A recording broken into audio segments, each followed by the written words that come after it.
Sometimes, creative differences lead to some interesting outcomes. This is the case with a relatively short-lived Adeline Software International, which was created from the Vision of X infogram employees. Disillusioned with the company wanting to churn out Alone in the Dark sequels without really innovating while doing so. The first game born from this company was Little Big Adventure, released in 1994. A game which I've absolutely adored ever since I first played it, but for some reason, probably my lack of understanding English properly at the time, I never actually finished it. So I decided it's finally time to correct that mistake. At the time of writing, Little Big Adventure is available on multiple popular online storefronts, including GOG, through which I ended up playing it, under the name Twinson's Little Big Adventure Classic. There are two executables included in the package. One is a somewhat tweaked version with new quality of life features and some features turned off to simplify and ease the gameplay experience. And the other is called Original Edition, which, as far as my memories are concerned, is pretty much what the game used to be in 1994, but it just easily runs on modern hardware. Considering Little Big Adventure is an older game, there aren't that many options to configure in the main menu. One of the important missing bits is the control configuration, which means reading the manual is pretty much a must, unless you play the modernized version where this aspect has been rectified. What I do find absolutely fantastic though is that there are multiple audio channels to configure, and how there are several text and speech language options in some of the more common European languages. Starting the game, there are no difficulty selections, but instead you merely need to give a name to your save game, after which a simple narrated introductory segment begins. The game takes place on a planet Twin Sun, which sits between two suns, hence the name. Both of the hemispheres are facing one of the suns, and there's a massive ice wall on the equator separating the hemispheres. 4 separate sentient species evolved on this planet and learned to live in harmony. The Spheros, which are an orb-like species, the Rabbibunnies, which are exactly what they sound like, the Quetchies, which are the most human-like of the bunch, and Grobos, which are an elephant-like species. One day, the harmonious existence of these groups was shattered, however, by the appearance of a tyrant called Dr. Funfrock. He was able to create his authoritarian police state with the help of 2 pieces of technology, cloning and teleportation. By using these two together, he can clone brainwashed drones to his service and send them to any part of the planet where a telepod has been installed instantly, thus being able to swiftly crush most forms of resistance to his rule. Years before the beginning of the game, Dr. Funfrock had transported the inhabitants of the northern hemisphere to the southern, under the guise of protecting them from the harsh conditions and strange mutants which had begun to appear. Now, any and all signs of resistance are met with immediate arrests, causing many other people to lose hope in things ever getting better. However, some people now bring up an ancient legend of a goddess Sendel, who might be able to free the population from Dr. Funfrock's rule. As such, the mere mention of this legend has been forbidden and made an imprisonable offense. In this world lives a young Quetch called Twinson, who's been arrested for having some very strange dreams, one of which is shown after this narrated slideshow in the form of a pre-rendered FMV cutscene. In this video, Twinson flies to the equatorial ice wall on a pterosaur-like creature. Here on the ice wall, he witnesses a strange show of lights coming from an island, which he initially seems amazed by, until something happens, and the entire planet explodes. And so he wakes up in his cell, and control is given to the player. The very beginning shows some distinct similarities to Alone in the Dark in both presentation and function. First off, the character models are rendered in a similar way using somewhat simple geometric shapes, though Little Big Adventure adds more depth with the application of go-round shading. Similarly to Alone in the Dark, the 3D models are overlaid on a pre-rendered 2D background. Though in Little Big Adventure, it's an isometric view, which seems to have been created with the use of a tile map. Moving Twinson around as well works in a similar fashion to Alone in the Dark, as it's controlled via classic tank controls, where left and right turn the character and up and down move Twinson forwards and backwards relative to his current orientation. By holding down the control button, the game is paused and a new menu appears on the screen. The top portion shows 4 different behavior modes that can be selected, with the name of the currently highlighted one displayed beneath the behavior wheel. The bottom segment shows Twinson's current health, money, keys, and at the very bottom there are 2 boxes containing clover leaves. Each of the behavior modes has a different function. In normal mode, Twinson merely walks. In athletic mode he runs, in aggressive mode he walks but in a kinda goofy way, and in discreet mode he tiptoes around slowly. This is not all there is to the behavior modes however, and by using spacebar the player can cause Twinsen to act in accordance to their selected behavior. In normal mode nothing seems to happen at this point, but in athletic mode this causes Twinsen to jump, and in aggressive mode holding a spacebar and pressing directional keys causes Twinsen to attack, while in discreet mode Twinsen crouches and hides. In the options menu the player can choose whether aggressive mode is in automatic or manual mode. In automatic mode, Twinsen does a combo attack without additional player input, whereas in manual mode the player has to use the directional keys to choose which of the attacks will be done. Pressing Shift opens an inventory window which has been split into 3 somewhat unclear segments, with the first column being its own segment, the second its own, and the rest being its own segment. Currently, Twinsen only has one item, the cloverleaf. Highlighting it shows a description of the item at the bottom of the screen, which can be scrolled with the action button, explaining that the cloverleaf gives another opportunity in a die situation, but can be used from the inventory with the enter button to fully restore Twinsen's health. Eventually a floating platform arrives carrying a nurse who chastises Twinsen, showing how dialogue will be presented while also having a voiced line accompanying the text box. Stop squirming, prisoner Twinsen. This is actually pretty cool for 1994, as every single line of dialogue has been voice acted, though, as it is the mid-90s, the quality of the voice acting varies from really good to kinda corny. Since trying to climb out the cell doesn't seem possible, even with the knowledge of how the behavior actions work, the reasonable option seems to be to punch the nurse in the face and notice how he drops a coin, which has to be walked onto to pick up. Once the nurse has been dispatched, Twinsen can take advantage of the floating platform and move further into the facility. This also displays an interesting feature of the engine, as the camera doesn't dynamically follow Twinsen, but instead snaps to new positions as the player reaches the edges of the screen. However, the view can also be snapped to Twinsen by pressing the enter key if the player were to want to manually move the view. Since the platform has no railings, it's possible to jump off of it at any point, including into the detention cell nearby. It might seem like a bad idea, but thankfully the floating platform changes its pattern if you end up in the cell and gives the player a way out, thus preventing an early soft lock.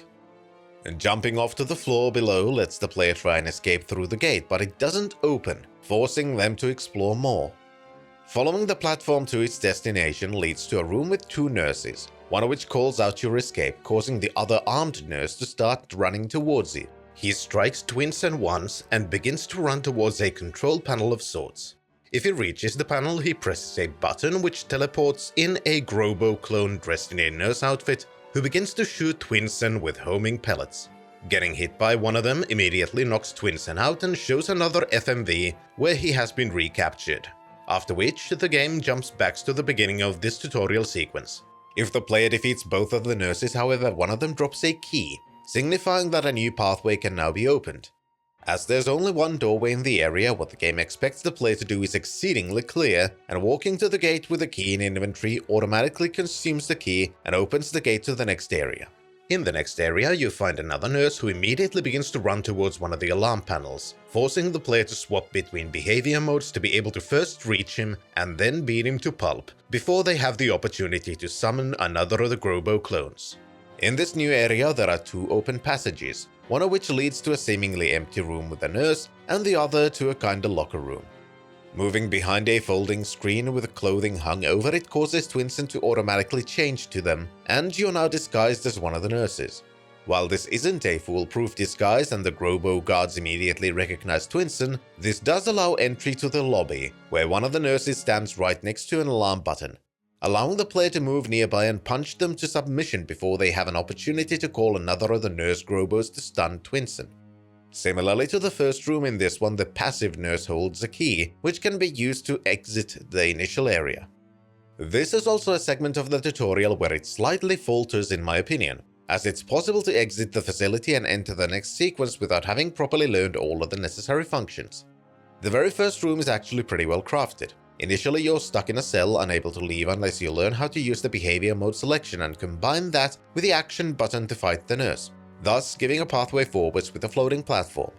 Similarly, the room is locked and the player is unable to move forwards until they repeat this lesson and pick up a key from one of the defeated enemies. This is a very quick and simple way of teaching the player how these specific functions work, and how things like locked doors can be overcome. In either of the beginning rooms, the game potentially introduces the enemy teleportation mechanic and forces the player to restart the sequence unless they learn to quickly swap between behavior modes, so they can run and catch the nurse who presses the alarm button and then use the aggressive mode to beat them up.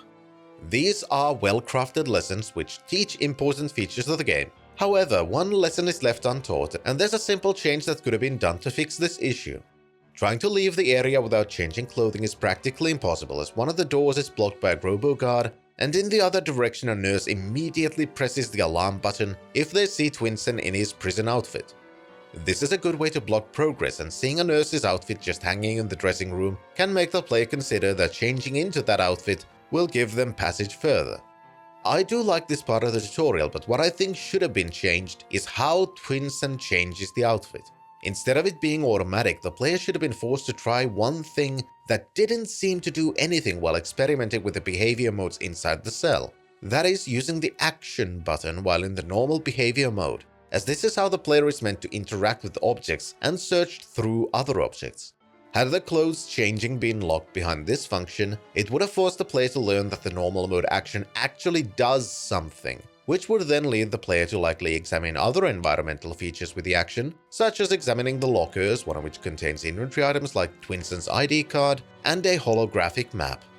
Sure, all of this is mentioned in the manual, and it isn't particularly difficult to figure out, but I do believe that this would have been a much better way of teaching the player how to play the game than the current version of the tutorial is. If the players examine the locker containing Twinsen's items, they can now be found from the inventory screen and examined in a similar way to the cloverleaf from the very beginning. While the ID card cannot be used, the holomap on the other hand can be. Activating the holomap opens up a new screen where a 3D representation of Twinsen is presented, with an icon of Twinsen placed on the location the player is currently in. There are also arrows which can be highlighted to see your current objectives, in a way. The arrows themselves don't really say what you're meant to do, but merely point to places you're intended to visit. Currently your goal is on the island you're on, called Citadel Island. What the player has to do in each of the places isn't written down anywhere in the game, but instead the player has to remember or figure out these things themselves. Currently there's only one arrow, which points to Twinsen's home. Examining more of the objects inside the prison shows how multiple environmental features can hide items such as coins and health pickups. The doorway from the lobby leads to an area transition, and once outside the prison, you're once more in an enclosed area, this time guarded by people wielding actual weapons. While it's possible to go past the first guard even if they notice you, as their guardhouse can act as a cover, there are clearly intended ways to learn how to use the discreet mode to completely avoid confrontation. Since the area is blocked off and you're unable to properly defend yourself against these new guards, there seems to be only one path to move forwards, and that leads to a pile of garbage with a Rabby Bunny examining it. Using the normal mode action allows the player to talk to this Rabby Bunny, who gives a very clear hint about what they're supposed to do next. You just have to jump into the pile of garbage and be very discreet about it.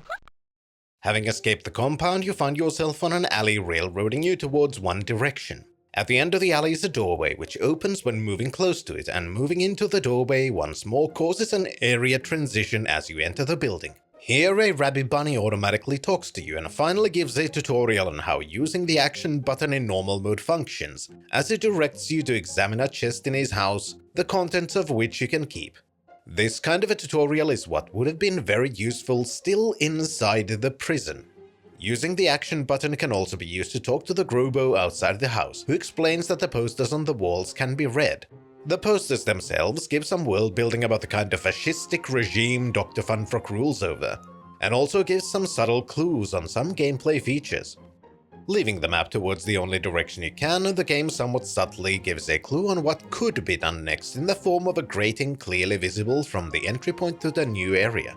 While it's not explicitly mentioned, at this point the player might consider trying to use the action button on this distinct feature on the map, and if they do so, the grating turns out to be an elevator of sorts, leading them to a small new area where a Rabby Bunny explains the importance of collecting clover boxes and clover leaves.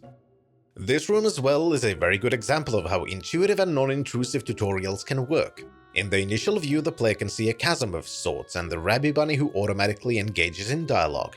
On the other side of the chasm are mushrooms which look separate from the background environment, suggesting they are interactable items, leading the player to potentially consider interacting with them. If the player falls into the chasm, there's a ladder leading to the platform where the mushrooms are, showing that Twinsen automatically climbs them while in normal behavior mode. Reaching the ladder as well changes the view, showing an empty clover box on a platform connected to the initial area the player was on. However, they're unable to return to the platform in normal mode as there is no ladder leading up to the other platform. So the player has to consider other means, which in this case means having to use the athletic mode's action to jump across the chasm back to the side they first arrived at. Collecting the clover box, on the other hand, adds it onto the information portion of the behavior selection menu, showing clearly that the capacity for these can be increased by exploring the environment carefully. Citadel Island is relatively small, consisting only of a few separate maps, which currently are somewhat dangerous to explore as Dr. Funfrock's fascist forces are patrolling the areas and have ranged weapons they use when Twinsen gets too close. Being basically defenseless, the player might quickly decide to try and reach the target on the holomap instead, where a woman is waiting for Twinsen. She's called Zoe, and is clearly in some kind of a relationship with Twinsen. She implores him to go inside their house quickly as Dr. Funfrock's clones are looking for him. Inside, Zoe says that there are artifacts of Twinsen's ancestors hidden inside the house, and he should find them to aid in his quest, which at this point is to stay free. Quickly, however, 2 Grobo clones arrive at the house and the player is told to hide somewhere. If the players internalize the tutorials thus far, how to do so should be obvious. While Twinsen's hiding, the clones come in and arrest Zoe for aiding a fugitive, and as they leave, they quickly seal the entrance, leaving Twinsen locked up inside. In this sequence, the purpose is to find the items Zoe mentioned before the Grobo clones arrive to arrest her, which in essence follows the same pattern as the prison sequence where the player could find the holomap and Twinsen's ID card, as the players intended to examine a closet which contains a tunic, causing Twinsen to change his clothing and receive a magic ball. The pop-up text explains that having found Twinsen's ancestor's tunic has now increased his magic level by 1, allowing him to use the magic ball as a weapon, suggesting the player should try using the ball against the clones. This has also added a new bar into the behavior selection menu beneath the health bar, which displays Twinsen's current magic points. The magic ball itself can be used by using the attack button, which has so far remained unused. Pressing the button causes Twinsen to throw the ball, the trajectory of which depends on which behavior mode is currently selected. Each throw consumes some of the magic points, but the ball can still be thrown even when the magic bar has been completely consumed. But while there are magic points available, the ball bounces a few times after hitting the ground, giving it more range. Now with the tunic in Twinsen's possession, examining more of the objects in the house shows that there's an additional item that can be found from objects in the form of magic potions, which, unsurprisingly, replenish magic points. It's also possible to find a key from the kitchen which opens a locked door nearby that leads to the cellar. Within the cellar, a hidden passage can be found which leads to a cavern beneath the house with a wall that has strange, illegible writing on it. At this point, the player might be confused since despite finding a hidden passage, it didn't actually allow them to leave the house, and they still might feel like they're trapped inside. This is another instance where the tutorial sequence could have been structured a little bit better, as in the same screen from where the player can find Zoe, they can also find Twinsen's Rabby Bunny neighbor, who explains that there's a pathway in the chimney that leads outside, and that there are other features in the house that are strange, telegraphing the other hidden passage within the building. This encounter, however, can easily be missed by choosing the pathway towards the house on the left side of the map instead of the one on the right side of the map, meaning that for many players the only way to figure out how to leave the house is to just walk into the fireplace without having any clear indications that there's anything special about it. Now with the means to defend themselves, the player has more opportunity to properly examine the island. Since Little Big Adventure is at its core an adventure game, as the plot has now moved on, a very clear change also happens, showing some ways in which the gameplay progresses. During each step of the story, when Twinsen talks to the inhabitants of the world, he has a specific line with which he starts the discussion. At the beginning, this line was a generic good day, as it didn't yet have a clear goal, but now that Zoe's been arrested, Twinsen's decided to look for her, and as such, this is reflected in the dialogue whenever the player talks to another character. Not only is this a way to move the story forwards, it's also a way to make sure that the player understands what is the current goal of the game without having narration or objective markers to spell it out. Similarly, as Twinsen's dialogue has changed, so does the response of the other characters, and usually the player gets relatively straightforward clues either on what to do or where to go to find out what to do. For example, in this case most characters have no idea where the Grobo clones have taken Zoe, but eventually people will try to guide Twinsen towards the tavern, where someone who might know where they are is. Exploring Citadel Island also has a little bit more world building, as a pharmacist is seemingly very surprised to see Twinsen free, and based on how he reacts it seems like this person is intended to be portrayed as a collaborator of the regime who may have been the one who ratted out Twinsen, causing his imprisonment in the first place. He also presses the alarm button, summoning a clone into the pharmacy, which is a good opportunity for the player to use their magic ball, seeing for certain that they can now defeat the clones. Similarly, in the tavern, the player gets even more world building, and it seems like only the clones can actually use their teleports, and using them is deadly to everyone else. There's also a character who automatically talks to Twinsen to give some repeat information just in case the player didn't think to talk to the characters on their way during the escape sequence. I believe that you can read all the posters. All you have to do is move in front of one and use the action command while in normal mode. I can't really help you out because I don't know how to read. Within the tavern, the player can find a Grobo who says they can tell the player where the clones took Zoe, but in exchange they want Twinsen to buy them a drink. This is intended to be another little tutorial where the player has to find the waiter and engage in conversation. However, unlike most conversations that progress automatically, this time the player is given options on what to do. Choosing to accept the waiter's proposition also consumes some of the money the players accumulated. If they haven't found enough, which at this point shouldn't be the case since the amount of money received from the action button tutorial should be enough to purchase the drink from the waiter. It's not impossible, however, since there are other means to spend money even at this point in the game. As while there are no shops to spend money in, there are bubblegum dispenser-looking machines that can be used to purchase health hearts. If the player doesn't have enough money, they have to explore the world to gather some more, which has also been made relatively easy, although time-consuming, as the flower pots outside of the tavern seem to always drop coins and the environmental objects replenish their contents each time a map change happens, so the player can just go in and out of the tavern to farm enough money for the drink. Once they've done so, the Grobo explains that they saw the clones taking Zoe to the docks, and they left somewhere on a speedboat, which is apparently unusual, as commonly prisoners are merely transferred to the same prison you escaped from at the beginning. Reaching the docks acts as another set of lessons, first of which is that not all clones are initially hostile, even if most of them are. This one says that to gain passage in a ferry, you must purchase a ticket from the counter. Going to the counter engages Twinsen in another conversation, but unfortunately the cashier recognizes him and alerts the guards. This is then another lesson, as this time the clone who arrives is green instead of yellow, and throwing the magic ball at him seems to do nothing and merely results in a sound of the ball bouncing off of the clone's armor. Once the clone gets nearby, his attack speed is so fast that it's almost impossible to actually escape him, showing off one of the more annoying parts of Little Big Adventure's combat, as getting damaged causes Twinsen to engage in a rather lengthy knockback animation, after which trying to move again takes a while, during which a clone can easily attack Twinsen again, causing the knockback to play again. In fact, even the manual suggests that if the player gets into this situation, they should instead try to back out of danger instead of moving forwards, since walking backwards has a shorter lead-up animation, making it more feasible as a means of escape. However, at this point of the game, what's more likely is that Twinsen will get beaten to a pulp, causing him to consume a cloverleaf, which then throws the player back into the start of the map, from where they have to redo most of the things, as all of the enemies have now respawned and the state of most things has reset. In case the player loses the last of their clovers, they are shown a game over screen, after which they can still continue the same save, though it will now insert them to the starting point of the island, with some of their resources restored and the story progression being at the point during which they lost the final clover.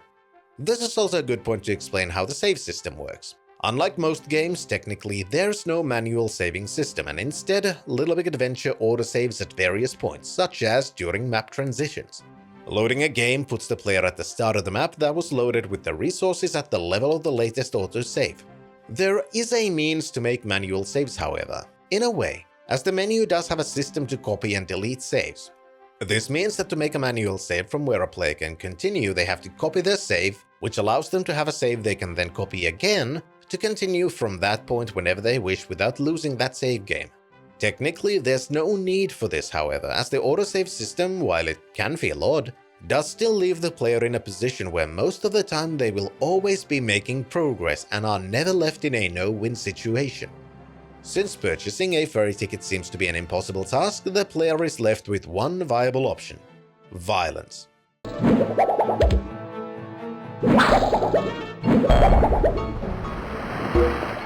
Even though Twinsen now has access to the ferry, they're still not allowed to board it without a ticket. Thankfully, there's a very lazy dock worker who'd rather that someone else do their job and is willing to give them a ferry ticket in exchange. This leads to what could be called the first puzzle of the game, which takes the shape of a Sokoban-style box arrangement task within a storage facility that is one of the most inconvenient floor plans imaginable, showing us the future of corporations delegating human work to Grok. Completing the puzzle rewards the player with a ferry ticket, allowing them to use the ferry to move to Principal Island, accompanied by an FMV cutscene and a somewhat Indiana Jones-esque map view showing the path Twinsen's traveling on. I consider the first island the tutorial of Little Big Adventure. It begins with a very closed-off training sequence with multiple reset scenarios which force the player to play in a very specific way, while somewhat intuitively leading them towards those ways of solving the problems presented. It does falter in some instances, specifically in teaching the normal mode interaction, the existence of which admittedly isn't particularly difficult to deduce, but would be better had it been taught directly. I know that the developers did realize it would be best to do so, as there is a missable tutorial room that does in fact teach the player how to use the normal mode action, but it comes after there's a need for it in previous tutorial sequences, so I do think this is a legitimate point of criticism. In fact, this is a somewhat repeating issue, and the tutorial sequence could have been improved in multiple subtle ways to properly teach the player the rules of exploration.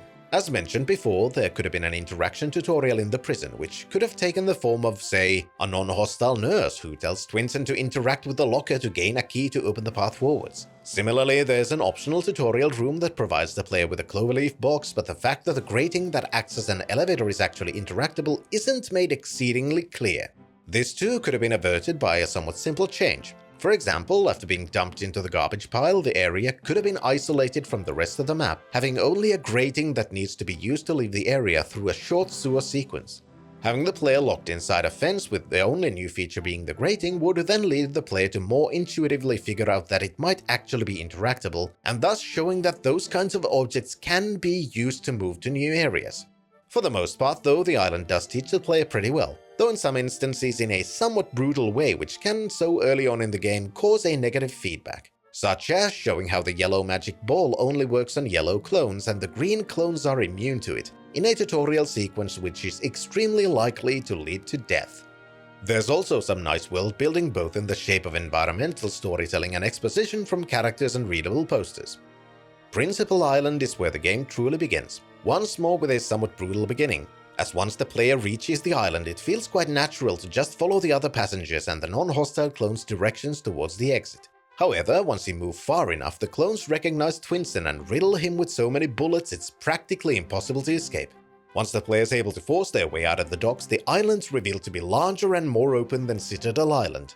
And as neither the player or Twinsen have any idea where Zoe's been taken, there's no clear direction given to the player, and as such, they have to resort to exploration, of which there's plenty.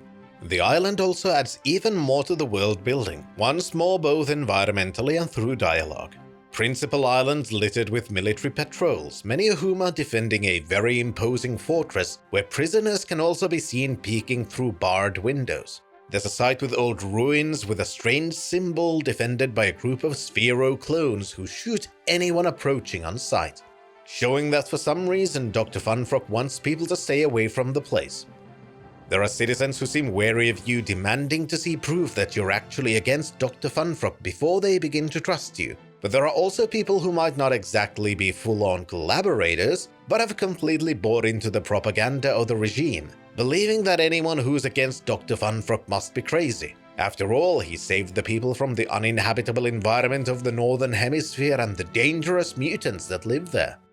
The library is one of the primary places where this exposition happens, and the players also provided some clear clues for puzzles and exploration that'll happen later on. In addition to that, the library is one of the places where Little Big Adventure proves that it's absolutely a French game. I'd like to help you, but I really don't know much, except about movies. Good luck. Principal Island properly introduces the concept of quests, though as there is no quest log, how they work is more akin to a classic point-and-click adventure game, where they're more like small puzzles that the player has to either remember or will have to talk to characters so they reiterate what they want the player to do. Some of the information the player receives has nothing to do with the main storyline, but instead is intended to lead them towards optional items, such as cloverleaf boxes. There's also a completely new feature in the form of a shop from which the player can purchase a limited amount of objects, including a mechanical penguin that can be used from the inventory, and according to the description makes red clones irrationally angry, fuel for vehicles, and health and magic point recovery items. The island also brings back the robos dressed in nurse outfits, and similarly to the beginning sequence, being seen by one has them shoot homing pellets which seem impossible to avoid, and which knock Twinsen unconscious. If this happens, he's taken to the prison on the island from which the player then has to escape from, the means of which vary depending on which island Twinsen gets caught on, as each of the prisons is unique to the island. No one on the island seems to know where Zoe could be, but there are multiple people who direct Twinsen to go talk to someone called the Astronomer, who they believe might be able to help. Unfortunately, he's under house arrest, so the player has to engage in a multiple-part quest, first proving he's willing to fight Dr. Funfrock's forces, which proves to the locals that he's trustworthy. This leads to a Rabby Bunny revealing a secret passage to a locksmith's house, which proves to him that Twinsen is part of the resistance, opening up a new part of the city. From there, Twinsen has to get the help of a seductive Rabby Bunny who leads a nurse group away from the stairway leading to the Astronomer's house. However, he does not have a direct answer to where Zoe might be, just that something important must be going on if she was taken outside the Citadel. He believes this all has something to do with the legend, which has been deemed illegal to even mention, and implores that Twinsen should seek out a book of the legend from the library's Forbidden Books section. This too isn't a simple task, and once more requires multiple steps to achieve. Having talked to several people, it's been possible to find out that there's something wrong with the local tap water, and while it's safe to drink, it tastes quite funny. And the head librarian is willing to give Twinsen passage to the Forbidden Books if he were able to do something about the taste of water. To do that, the player has to gain access to the water tower, which can be reached by stealing a motorcycle from a soldier, which then introduces another aspect of the travel mechanics, as some means of transportation require fuel to use and allow the player to choose between multiple locations. While this menu is used for the motorcycle, there is in fact only one possible location to go to, and the menu is mostly used as a means to give the player an option to cancel the transportation, as the vehicle is immediately used as Twinsen bumps into the model of the vehicle. However, reaching the water tower is not enough, and Twinsen needs something to actually improve the taste of the water. The clue to this is given by the shopkeeper, who explains that he's run out of flavored syrup, but how the pharmacy on Citadel Island still has some. Therefore leading the player to return to the first island, steal the bottle of syrup, and then return to the principal island, take the motorcycle to the water tower, and then the game introduces another mechanic where things don't happen automatically, but instead the player has to go into the inventory menu while near the water reservoir, select the bottle of syrup and press the enter key to use it on the reservoir. The principal island segments show how Little Big Adventure is an interesting mix of gameplay features. On one hand, Little Big Adventure is a somewhat simple action-adventure game with combat and some platforming. But when it comes to the meat of the game, much of the structure of the game is built around the pattern of point-and-click adventure games, which is especially clear from the kinds of dialogue and small puzzle chains used to move the story forwards. The Forbidden Book doesn't explain much about the legend itself, other than someone called the Heiress prophecy to arrive and dismantle the Rind of Zeo the Dawn. But in a similar fashion to other clues in the game, it does direct the player towards a new direction. However, since the ferry merely travels between Citadel and Principal Islands, this means that the player then has to find new means of reaching the desert island onto which the book guides them to. The clues lead the player towards a fishing wharf, where the astronomer's friend agrees to transport Twinsen to the shores of a white-leaf desert, which begins with a somewhat simple platforming sequence forcing the player to practice aiming their jumps to reach the island proper.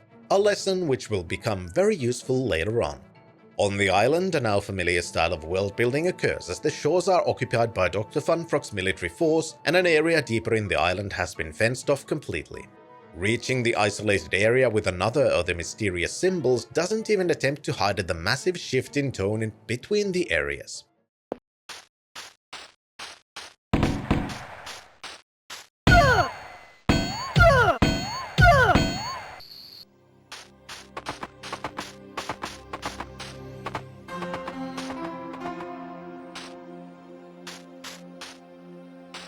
An old man in the desert says that he can't tell Twinsen about the legend, but implores him to enter the temple that has been buried by sand and find the sacred Book of Bu. This begins a kind of dungeon sequence with dangerous enemies that try to dodge most of Twinsen's attacks, multiple dangerous traps, and platforming sequences. In essence, the area takes advantage of most features that the player has had to use so far, having them put all of the lessons together to overcome the trials within the temple. The temple itself has once more been structured as a kind of tutorial. As the player enters the temple, the first enemy can already be seen hibernating, and only awakens as the player nears the first platforming sequence. Turning around to fight the enemy shows that these foes are more nimble than the enemies fought so far, and to even be able to hit them basically requires pushing them into a position where they're unable to dodge the attacks. This shows the difficulty of fighting said enemies and tries to lead the player to the realization that it's easier and safer to just quickly jump onto the platforming sequence instead of stopping the fight. The next area has a pressure plate that opens a door which only stays open as long as the pressure plate has been pressed down, leading the player to figure out that they have to find something to hold it down from elsewhere in the temple. This then leads to a sequence of avoiding multiple traps, some of which are insta-kill and force the player to the beginning of the temple, solving simple lever puzzles, moving around a statue with the help of a movable platform, and either fighting through two difficult enemies or using the magic ball to avoid them completely by activating levers from a distance. Or the players can use creative thinking and completely avoid the sequence altogether.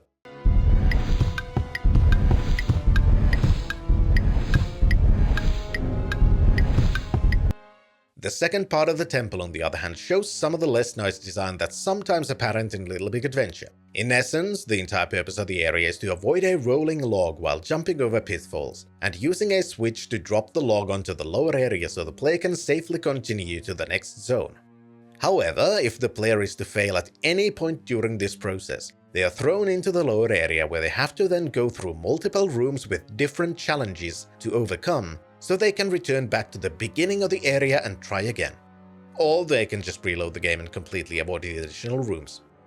The next area as well has been made to be somewhat evil. Not quite La Mulana evil, but pretty close. As if you were to do what players tend to do and see a switch on the wall and use it. Then the path forwards is not only blocked, but going near it activates a lift which transports the player to the additional rooms of the previous area. To actually move forwards, the player has to do absolutely nothing other than walk to the exit. After some more puzzles, including one to which the solution was given way back in the library, Twinsen eventually reaches the inner chamber where the Book of Bu is waiting. Taking the book explains that Twinsen's magic level has now increased, which has enlarged the magic bar and changed the color of the magic ball to green, which allows the player to finally defeat green enemies in addition to the yellow enemies, as the color coding of the ball is not merely cosmetic but shows the highest level of enemies that can be damaged with the ball. Back on the surface, Twinsen brings the book back to the old man and sounds a little bit sassy about it. Here's your book. The old man explains that the temple was a test of your abilities, and having reached the book means that you are the chosen one who will fulfill the prophecy and bring down Dr. Funfrock's regime. This is a very important task according to the prophecy, as somewhere in the world is a place called Well of Sendel which Dr. Funfrock intends to profane. This action would cause the destruction of the world, thus bringing about the events of Twinsen's dream from the beginning of the game to reality. To help with this task, the old man explains that your ancestors have left something hidden in your home and implores you to find it. He also explains that having the book in your possession allows you to read previously illegible runic tablets and also gives you the ability to speak to animals. For those who explored Twinsen's home thoroughly, where the game guides them should be pretty obvious, but for those who didn't, there are still two pathways they can find to enter the cavern, one from inside the house and one from the shoreline outside, so finding the place shouldn't pose too much of a problem.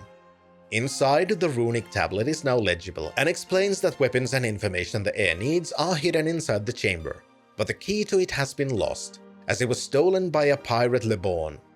This then opens another part of the story which continues the same pattern that is at this point familiar to the players. They're required to explore the island, talking to as many people as they can, finding people who guide them towards the characters who have more detailed information about the current task, which then leads to a chain of clues that give the player yet another target on a completely new island, while also breaking the fourth wall. Pirate recipes. As you know, this is a French game, and our respect for the culinary arts prevents us from revealing the ingredients used in pirate recipes. Since no boat is willing to take our protagonist to Proxima Island where Leborn's logbook guides them to go, and follow a specific sequence of steps to find the treasure where the stolen key might reside, the player's left to figure out what to do.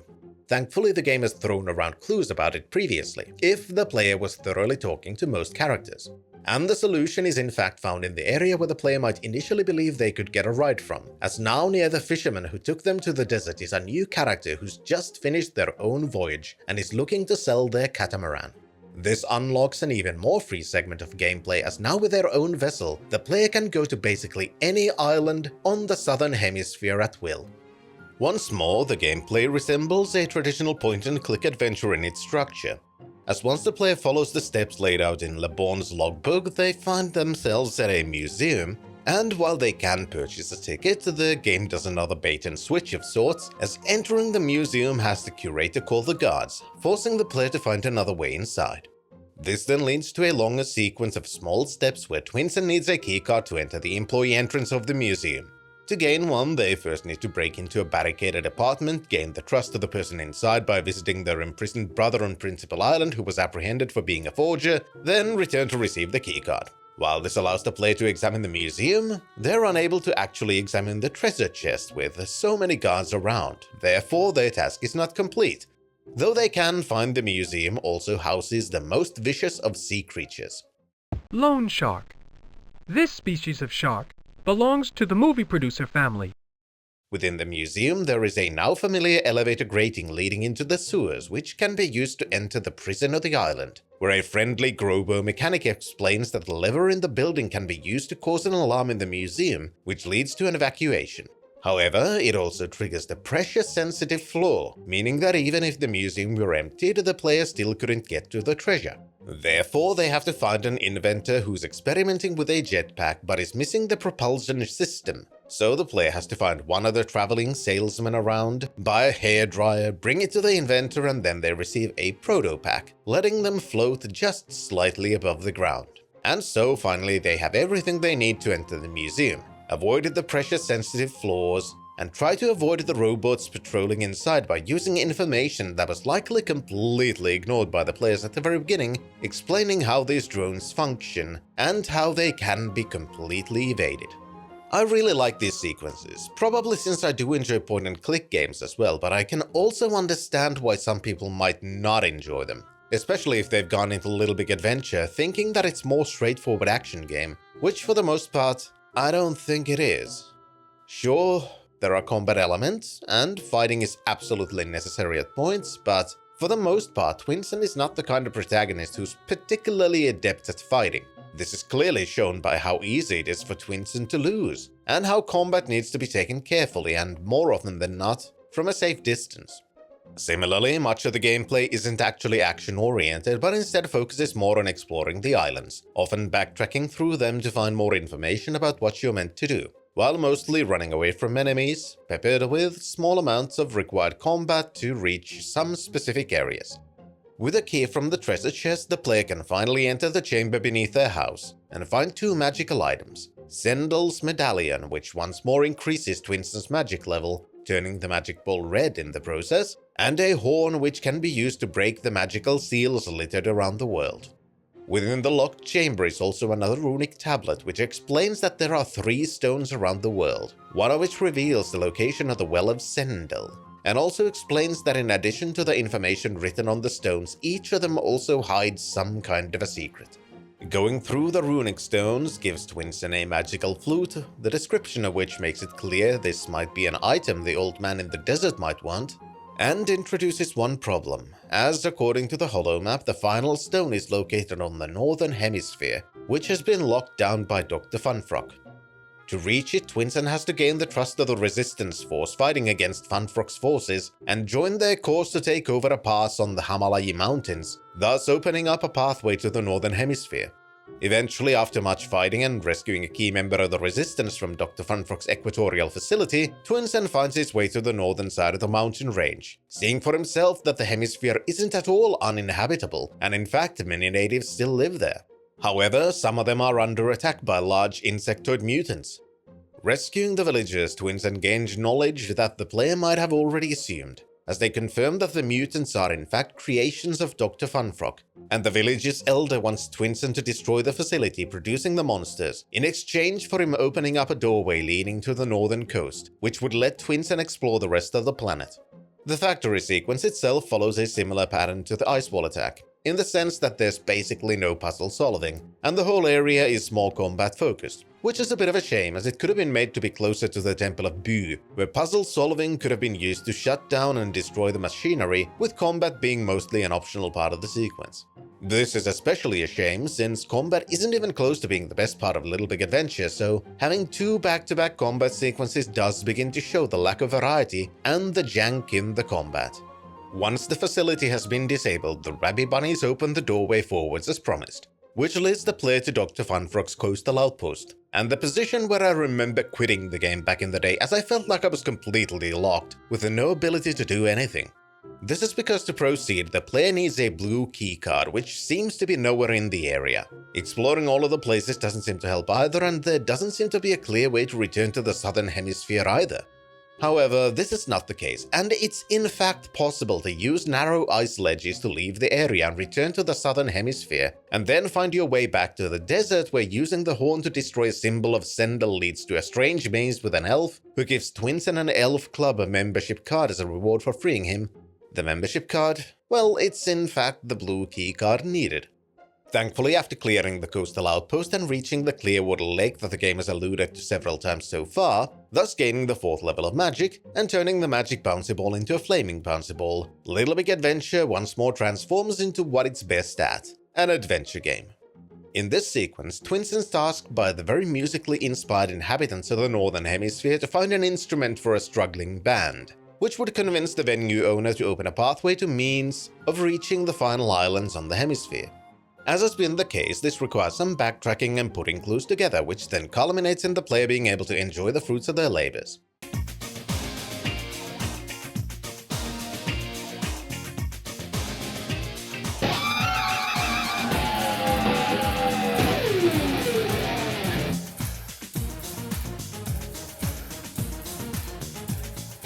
The next sequence continues on the same track, and going through the secret passage opened by the venue owner leads Twinsen to Dino Fly, whom he saw in the dream at the beginning. Dino Fly is an old creature who's been waiting for this moment for centuries and explains that he can carry Twinsen to any island on the northern hemisphere except to Dr. Funfrock's polar fortress, which is too heavily guarded. Entering an island which was unreachable by both, the players given yet another task before they can proceed into the fortress on said island, as the Rabbit Bunnies explain that Dr. Funfrock's teleportation facility must be destroyed first. They also explain that the fortress was built around the final indestructible runic stone Twinsen's trying to reach.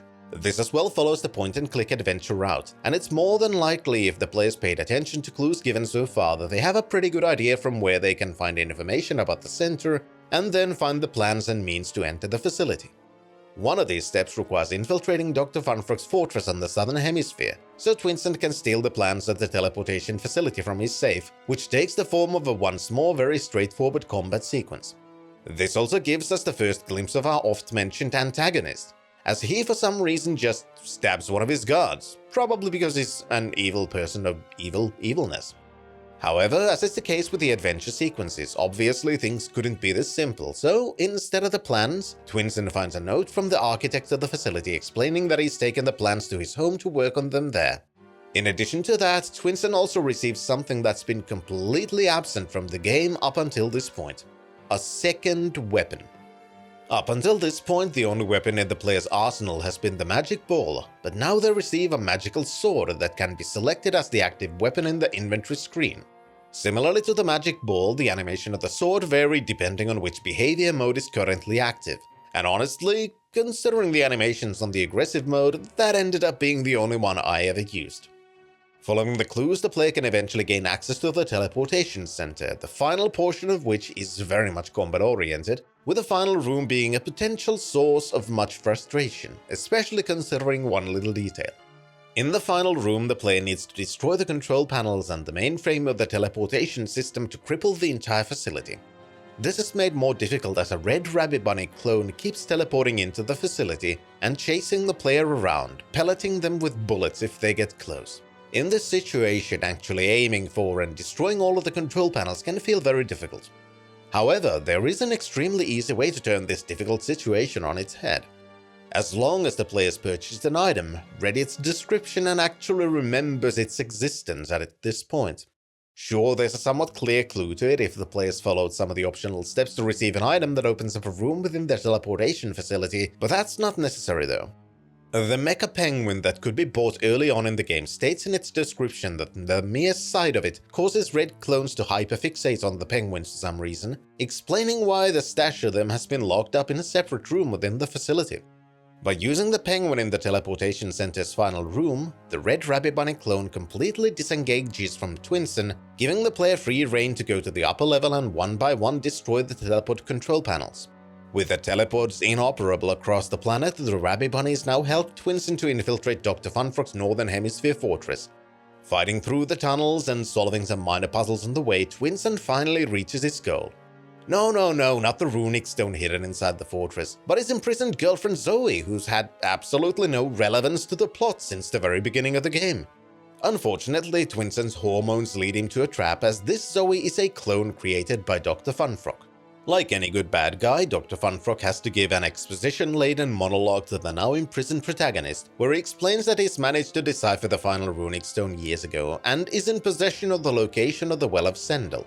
He also explains that this fortress was built with the express purpose of preventing others from reaching the runic stone, as he was unable to destroy it.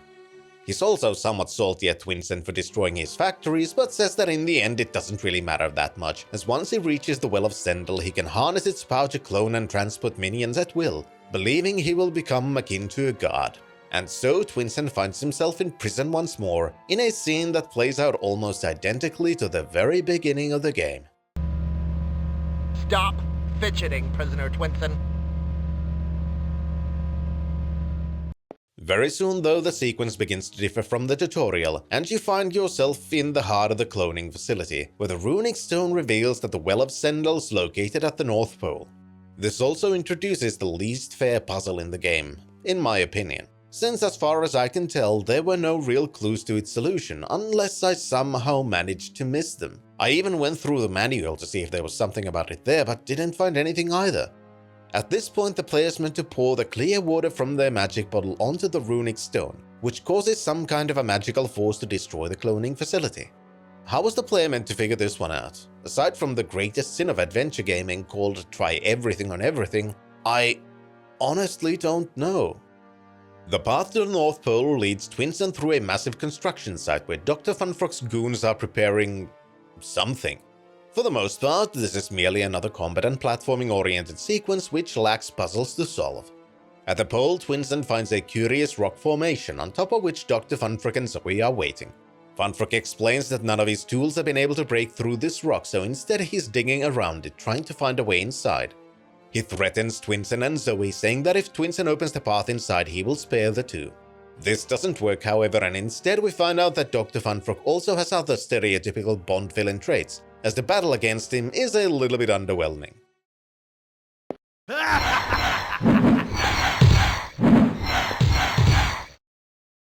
Now with Zoe by your side, you can enter the stone formation, the insides of which have a somewhat temple-like aesthetic, where Dr. Funfrock attacks the pair again but still doesn't put up much of a fight. At the heart of the construct, our pair find a strange cavern with multiple spirit-like entities, one of whom addresses the pair. All of these spirits are Sendel, and they are protectors of the planet. However, Twinsen isn't merely a planet, but a kind of egg for a stellar entity that grows in its center. Twinsen's family was planted onto the planet to act as defenders of this entity, were someone like Funfrock to rise and attempt to gain access to it. which would cause the destruction of both it and the entire planet. Then Sendel send the pair back home, where Dr. Funfrock's regime has now fully collapsed, and the people are happy and free once more, and have somehow managed to erect a statue for Twinsen and Zoe in record time. Little Big Adventure is a pretty interesting game. I found the mixture of genres to be fun, albeit a bit raw experiment. While much of the game is pretty straightforward in how it's built around traditional adventure gaming templates, the surrounding gameplay on the other hand is more action-oriented. The latter part is where some of the more negative aspects can arise from, as Twinsen was on purpose made to be a somewhat poor fighter, instead of an action hero who can overcome every situation with excessive violence. However, since that might be the expectation people might have with action-adventure games, it can make the combat feel annoyingly difficult, and the resulting deaths frustrating. It's clear though that on multiple occasions the best way forward isn't to actually fight the enemies, but to either run away or take alternative paths around them. Something which areas like the Temple of Boo try to show the player as possibilities by putting them against difficult enemies that can easily be avoided with some creative thinking. Little Big Adventure also tries to ensure that the players will never be in a situation where they're soft-locked, and basically from any point in the game it's possible to backtrack to any other previously unlocked area. During the adventure segments where the player has to solve puzzles spanning multiple islands, this can feel like an annoyance for people who are not fans of backtracking. But it is important for other reasons as well, since there are several cloverleaf boxes to be found, thus giving the player extra lives or health replenishments, and several locations where they can always be filled. For the most part, the game does a pretty good job at guiding the player towards the solutions to the puzzles and tasks that need to be completed. In fact, the clues are more often than not extremely direct, explaining exactly where the player has to go. But sometimes they are so subtle or given so far back before the puzzle that they might feel like mere backdressing, instead of something important to pay attention to. The controls can feel somewhat clunky, a part of which stems from how differently Twinsen moves depending on which behavior mode selected. For example, when trying to aim the magic ball, it was actually very difficult to try and do slight adjustment to the trajectory when in normal mode, since the turning animation has a somewhat long wind-up, and until it's done, Twinsen doesn't budge at all. But on the athletic behavior mode, even a small tap of the buttons has Twinsen immediately adjust their orientation, making it much easier to aim the magic ball at enemies or line up Twinsen for a jump. Therefore, one of the most important parts to learn was to change the behavior mode often to account for the specific situation that the player finds themselves in. Since Little Big Adventure is an adventure game at heart, puzzles are obviously one of the important parts to do well, and as I mentioned, for the most part I think the developers succeeded in this. But the other very important aspect is the story, which I have some mixed thoughts about. The setting of Little Big Adventure is very interesting to me. There's a planet locked between two suns with two very different hemispheres and seemingly eternal sunlight on both of the sides.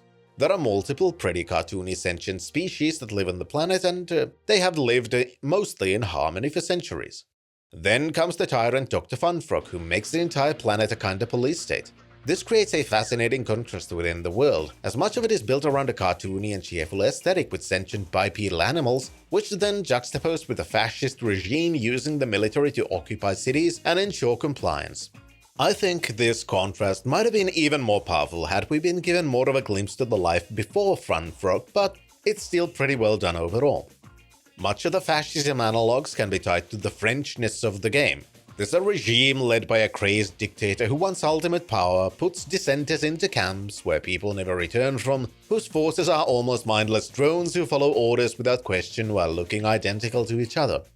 But there are still resistance fighters whose homes have been bombarded, trying to put pressure on the forces of the occupiers while also helping external reinforcements to storm the beaches of a part of the world where the occupiers managed to isolate from the rest of the world by force. The comparisons seem pretty clear and are surprisingly well done, including how the major downfall of the regime begins with a failure in extremely cold conditions.